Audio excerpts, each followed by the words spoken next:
Good afternoon, everyone. Hopefully you can hear me loud and clear. My name's Gavin Smith. I'm a partner at the law firm Allens. I'm the TMT sector head, so technology, media, telco sector head at Allens. And I'm also, for my sins, the founder and head of something we call the Allens Accelerate practice, which is a legal practice dedicated to serving high growth companies. And we've had a big focus on fintech at our firm for the past 2 or 3 years. We were the founding law firm partner at Stone and Chalk, something we've been really proud to work with. And it's been pretty amazing seeing the expansion of the marketplace finance, alternative finance industry here, and look forward to seeing it growing. This panel is about alternative data sources. Data sources perhaps more generally for establishing the true credit picture. And I think it's timely that we're doing this today because the idea of the true credit picture has been in the news in quite a lot in recent weeks.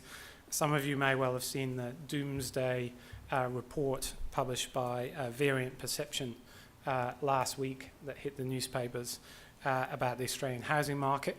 Amongst a whole host of things that sprang out of that was a renewed focus on the procedures at the big banks in this country on how they assess the ability of borrowers to service their loans, and particularly a focus on their checks on pay slips and whether in fact they are properly checking the data that they get in front of them and whether there's fraudulent behaviour in that space. It also comes on the back of a renewed focus by ASIC on responsible lending, and at a time that there is a greater push than ever to try to get Australia moving more quickly towards comprehensive credit reporting here. Most of you would have seen that the newly established FinTech Australia body has put a manifesto forward to the Commonwealth Government last week. Core in that manifesto was a request that the government bring forward legislation to mandate comprehensive credit reporting by the end of this year, and we all know that's been an area of much debate and a hot topic in recent times. So this is a hot issue, both for traditional finance players, but also for marketplace lenders, alternative finance players.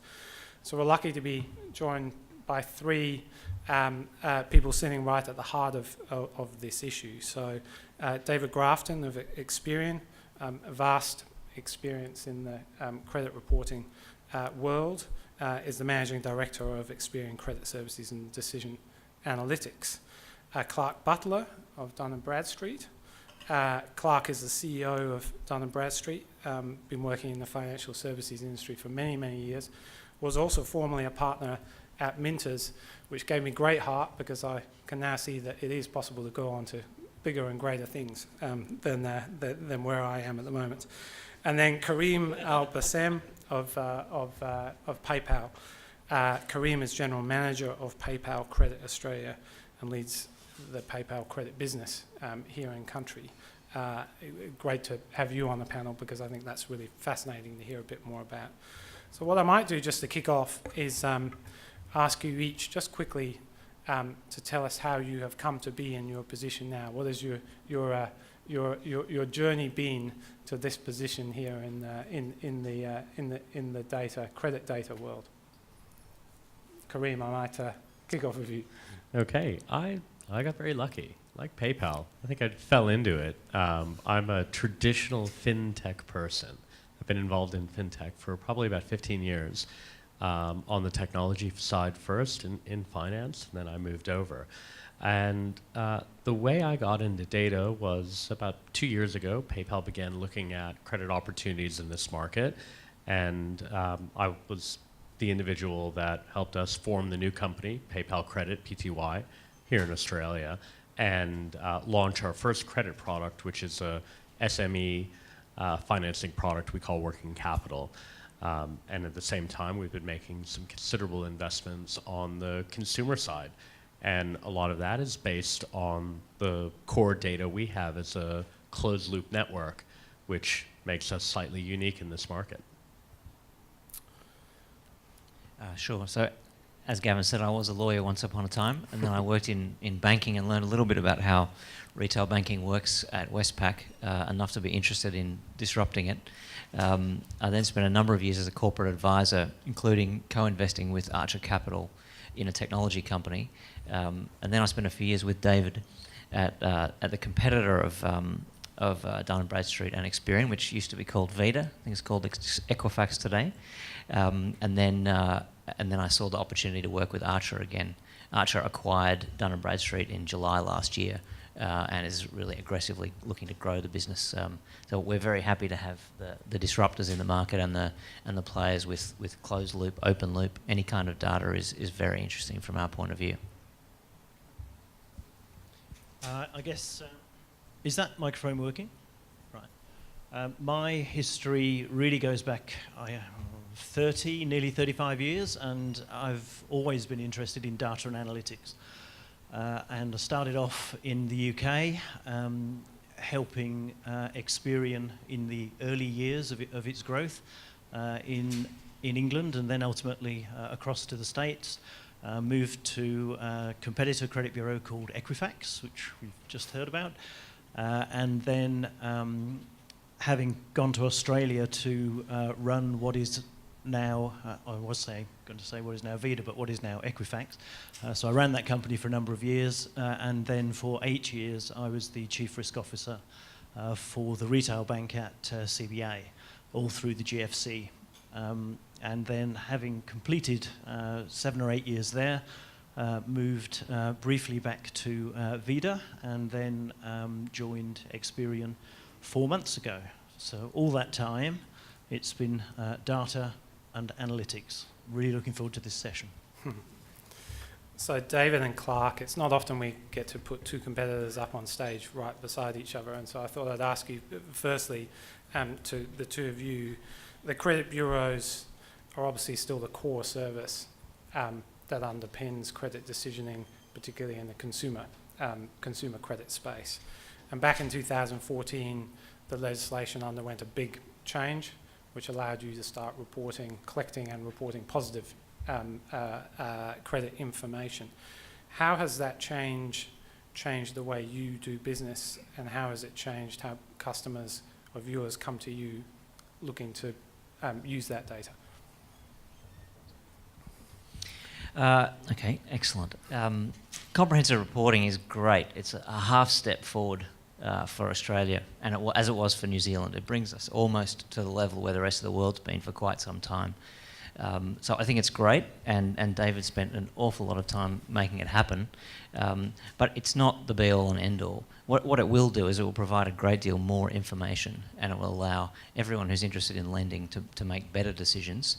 But as I'm sure Kareem will say, that's just getting you back to where the US has been forever. There's a whole lot more to come with data and with alternative data.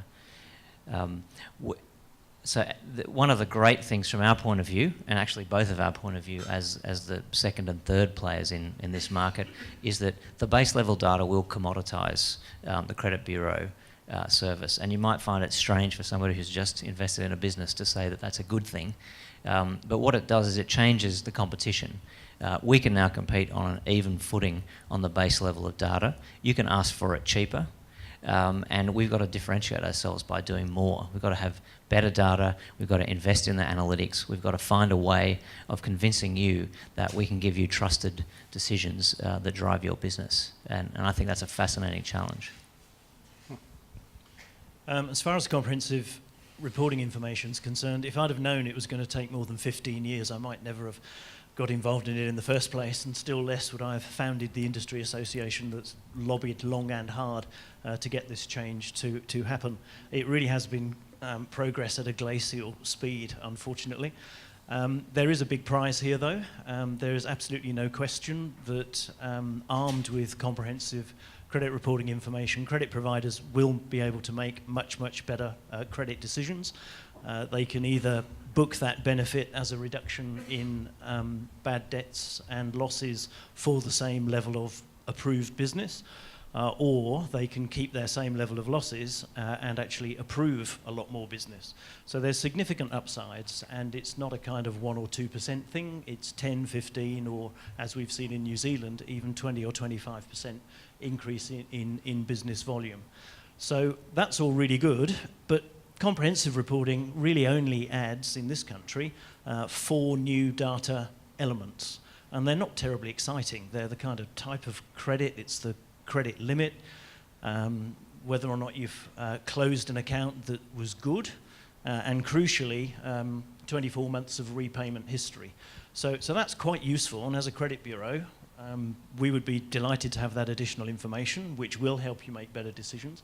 But there's a whole world out there of other information. I keep hearing and reading a lot about big data. I'm not entirely sure what that means. But there's a host of information that potentially we could be using. Social media information, Facebook, transactional information. And it's important that we don't just get hung up on comprehensive as the panacea. Hold that thought just for a second on big data, analytics and social media data sources and so on. Before I move off comprehensive credit reporting, I do just want to ask, firstly, now the mouthful, which is the principles of data exchange and reciprocity and data exchange. Principle of reciprocity and data exchange, the PRDE, that mouthful has now been authorised by the ACCC. How quickly do you think, and in fact do you think, that all the big banks are going to throw their positive credit information into the mix to help a lot of the players who are sitting out here on the tables? Not quickly. And certainly not at the pace that you guys work at. The big banks have played a game of whether to enter or not at all. But they will all enter. I think we know that. In New Zealand, which is 18 months ahead, even the market giant over there has signalled that it will enter the market and it will share data. The banks that I've spoken to in New Zealand have said to me, we love the principle of reciprocity. We want to give you and everyone else the data. We want everyone else's data. That, as I said before, it's about commoditisation and then moving to the next level. So it will happen, but it will take a long time. Yeah, I'd agree with that. It'll be slow. One of the main reasons for that is that anything that involves the larger credit providers changing the systems that they use to originate loans is inevitably complex. And the credit providers in this country that are moving to comprehensive reporting have taken at least 12 months, and there's probably at least another 6 months to go until they're at a point where they can understand and consume all of that data and make it make a difference in their operational processes. And do you think the government will need to legislate, or will it happen? I think it'll happen. It's obviously in our interest to push things along, but I don't know that mandatory is necessary. If I had to pitch for a regulatory change, I'd rather have telco and utility data than mandatory. It is what David says, it's about IT systems. The whole reason that this industry exists, no disrespect, is because the big banks are woefully slow at doing anything and seeing market opportunities, and that's where you can really change things, and we would love to help that, because our business model has to be about enabling large banks, small banks, alternative financiers to get access to data in real time, and all kinds of data. That's the only future that we have, and it's a good future, so give us your data. Kareem, turning to you, talk to us a little bit more about your product that you have out in the market and the products you've got coming down the pipeline, and what data sources do you use when you make your credit decisioning calls? Yeah, thank you. Currently, we have a SMB product we call Working Capital out in the market, and we primarily use internal data. Luckily, PayPal in this market, for those of you that are not active here in Australia, is deeply penetrated on the consumer and the merchant side and online, and therefore we're able to harvest a significant set of transactional, and of course credit risk data. We are underwriting merchants. We underwrite over 150,000 merchants in this market today, just for a very short period of time. So it's essentially taking the host of data we have on those merchants, their sales history, their returns, those sorts of things, and being able to deliver a high quality credit risk model based on what we have. And thinking about the consumer space, what will you do there and when you move into that space in Australia? We have communicated that there's a deep interest in that, and we've obviously put some investment here in the market, including with the credit bureaus to take a look. And in that space, there is a lot more opportunity with the consumer world to take the core PayPal information we have and marry it with the credit bureaus. So in that case, we've actually run a program with a couple of the credit bureaus, who I shall not name, there are only a few, and essentially run a PayPal model off our traditional in-house data. What's interesting about PayPal is we know that you have a CBA Gold Card, perhaps in your wallet. It's a good thing to know, and it's a unique thing to know. We know if you're authorized or you get a decline for insufficient funds on your bank account, for instance. There's some very interesting core consumer data there. We've taken that, we ran our own models on it, we took credit bureau models, and we actually married both of them. And when we did that, we saw a significant uplift, both in the quality and the curve of where we would be able to loan. And coming back to that concept of closed loop, open loop that David Clark mentioned earlier, that's obviously an incredibly rich data set that you have there. Is that a data set that you would keep to yourself, or is that something you could see yourself making available on a reciprocal basis to the market? And I know that's a cheeky question, by the way. No, it's a great one, though. I actually first found PayPal as a bank and began working with them, and that was through a set of open APIs. So today in this market and in global markets, there are credit providers that use PayPal and our API set to get data about customers. How deep can they go? Not that deep. There's a lot of customer privacy issues around that. But even today, when you go on Zip Money, for instance, there's references to PayPal and an ability to pull information out of PayPal in order to make a better risk decision or a faster application, for instance. Cabbage in the United States would do the same thing, and others in this market. So as an open platform and a desire to be a fabric of payments in this market and others, there's a willingness to provide that with customer consent. Of course, you have to be very careful about how deep, and at the end of the day, someone once described PayPal as a risk and compliance company that just happened to do payments. So we've got a lot of people in Israel and the United States, for instance, running high volume models in order to get insights that you wouldn't be able to without the sort of core information we have. And that's proprietary IP. Once you find yourself in a reciprocal data sharing arrangement, then I'm afraid you very rapidly get caught by the provisions of Part 3A of the Privacy Act, and that is very clear as to what you can and cannot use to make a credit decision. Yep. Yeah, that's exactly right. There's a really interesting regulatory future ahead, I think. Kareem talked about marrying the data. We're all for marriage equality. Their data set is awesome. There are lots of other awesome data sets out there, but I can tell you what's much more impressive is putting them together.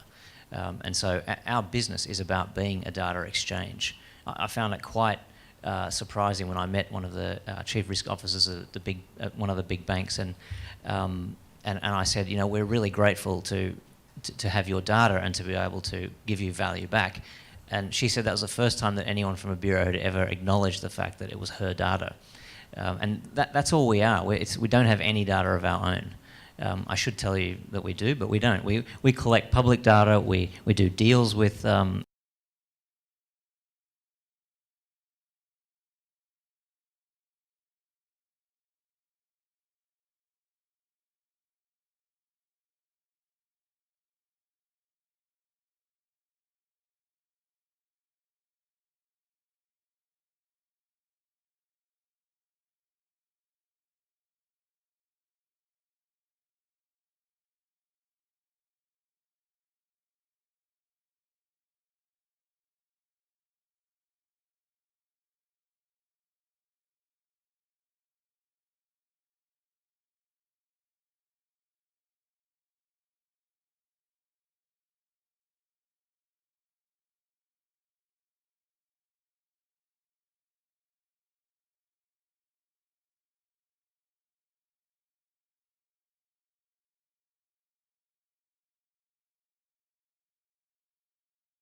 that it can do good but also do bad. Your thoughts on that?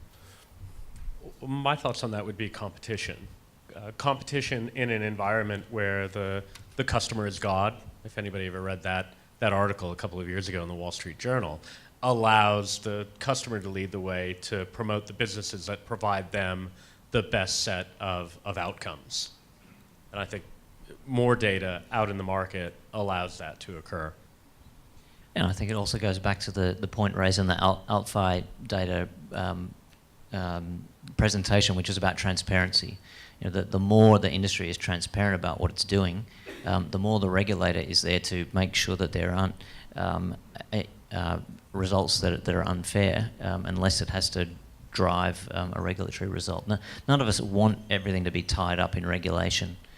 So I think creating a transparent industry is a good way to go. Yeah, I'd like to have a more enlightened regulator. Move to New Zealand. I was there last week. It was quite interesting, the differences. I mean, I'm aware that we're out of time, but just to throw something out to make you think, there's a huge amount of activity and interest at the moment being shown by the regulator in establishing an individual's capacity to pay. Can you or can you not afford to repay this loan? I don't know how many credit scoring models I've built or supervised over the last 30 years, but it's a hell of a lot of them. And servicing capability has never been a predictive characteristic of default in even one of them. Well, on that note, I'm afraid we may have to leave it there. We could probably have talked for another half an hour, I suspect. If I could say, ask you all to show your appreciation for David, Clark and Corinne. Well done. Thank you very much.